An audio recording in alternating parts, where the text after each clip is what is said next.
Resolução do Enem de 2023, aqui no Estudateca a gente vai fazer a resolução das questões de biologia, e aqui a gente está falando da questão 117 da prova rosa, que fala de vacina. Então, a tecnologia das vacinas de RNA mensageiro, o RNAM, é investigada há anos. Avanços científicos em genética molecular permitiram desenvolver uma vacina para controle da pandemia de Covid-19, causada pelo vírus de RNA SARS-CoV-2. A vacina de RNA mensageiro tem sequências de genes do vírus. Entretanto, por ser muito instável, o RNA mensageiro deve ser recoberto por uma capa de lipídios que evita sua degradação e favorece sua ação. Dessa forma, o RNA mensageiro desempenhará sua função específica atuando no mesmo compartimento celular de sempre. Aí aqui tem a fonte e ele pergunta: a imunização produzida por esse tipo de vacina é alcançada por meio da... Bom, nessa questão aqui você poderia dominar bem a ideia de vacina de RNA, mas se não, você poderia usar aqui seus conhecimentos mais básicos de biologia para desenvolver a ideia. Primeiro, a gente precisa lembrar o que é vacina e por que esse RNA mensageiro é importante. O que é vacina, resumindo bem, gente? O nosso sistema imunológico, ele reage a qualquer substância estranha. Essa substância estranha, normalmente uma proteína estranha que não pertence àquele corpo, a gente vai chamar de antígeno. Então, quando entra uma proteína estranha em você, seu sistema imunológico não reconhece e combate ela, beleza?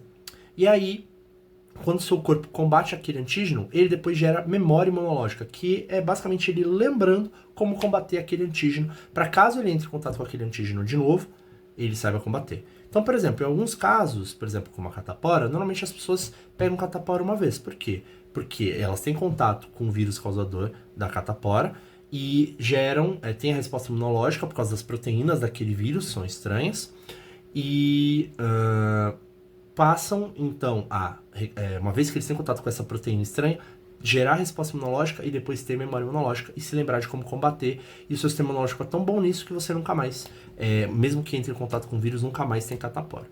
Tá, então a vacina, ela basicamente faz esse processo, só que de uma forma artificial. Ela pega um antígeno, ela pega uma proteína estranha e ela, de algum jeito, coloca essa proteína dentro de você, sem que seja causado um quadro clínico, uma doença, né? Mas que faça com que o seu organismo reconheça aquela substância estranha e aprenda a combatê-la. Então, por exemplo, se eu pego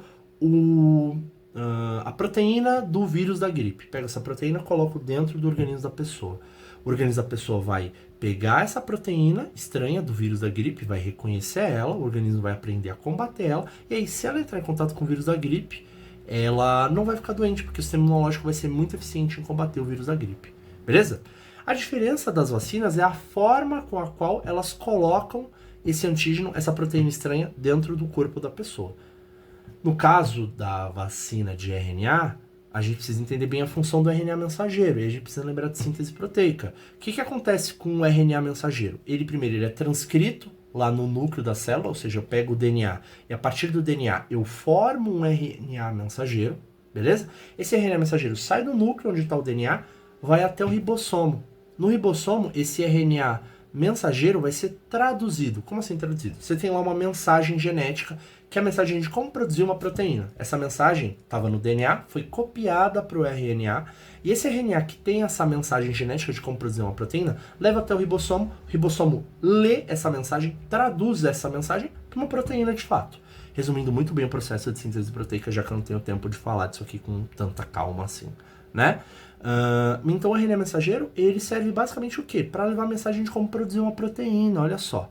Então se eu pego o RNA que tem informação de como fazer a proteína de um vírus, eu coloco esse RNA dentro da pessoa, esse RNA vai parar dentro da célula, uma vez que esse RNA está lá na célula, o ribossomo vai ler esse RNA e vai produzir a proteína do vírus, porque a informação genética, né, o código genético, ele é universal.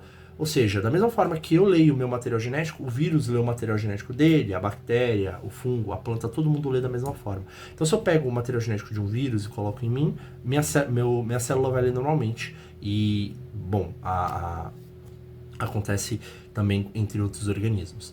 Então, uma vez que eu coloco o material genético do vírus no organismo, esse organismo vai conseguir ler esse material genético e produzir a proteína do vírus. E uma vez que eu tenho a proteína do vírus sem ter o vírus, o corpo vai reconhecer aquela proteína estranha e falar, essa proteína não é minha. Ele vai reconhecer essa proteína, aprender a combater, né, com a resposta imune e vai gerar a resposta imunológica.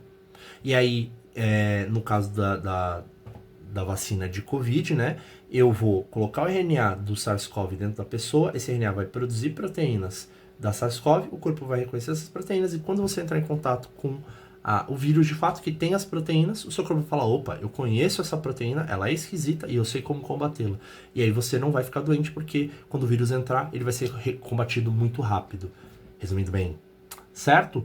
Então, dito tudo isso, a imunização produzida por esse tipo de vacina é alcançada por meio da então, estimulação de leucócitos induzida pela capa lipídica contendo RNA mensageiro. Aqui no texto ele fala, né, que ele vai colocar uma capa de lipídios para proteger o RNA, porque o RNA é uma molécula que, como ele diz, é instável, se desfaz muito rápido.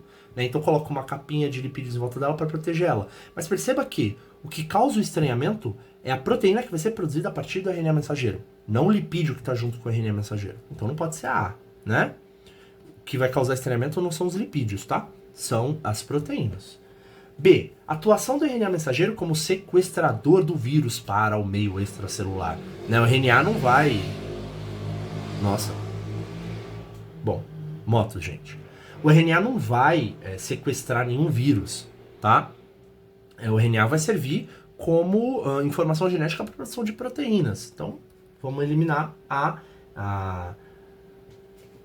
B, certo? Isso falando do RNA mensageiro. Nenhum RNA vai fazer isso, mas existem outros RNAs que vão ter outras funções, como transportador, né? O C. Tradução do RNA mensageiro em proteína. Olha só, é isso que o RNA mensageiro faz, né? Ele é traduzido pelos ribossomos em uma proteína, nesse caso a proteína viral. Já que, como ele falou aqui, eu vou ter os genes virais dentro dessa vacina, beleza? E isso vai desencadear uma resposta antigênica, uma resposta ao antígeno, uma substância estranha, né? Esse é o nosso gabarito, letra C, beleza?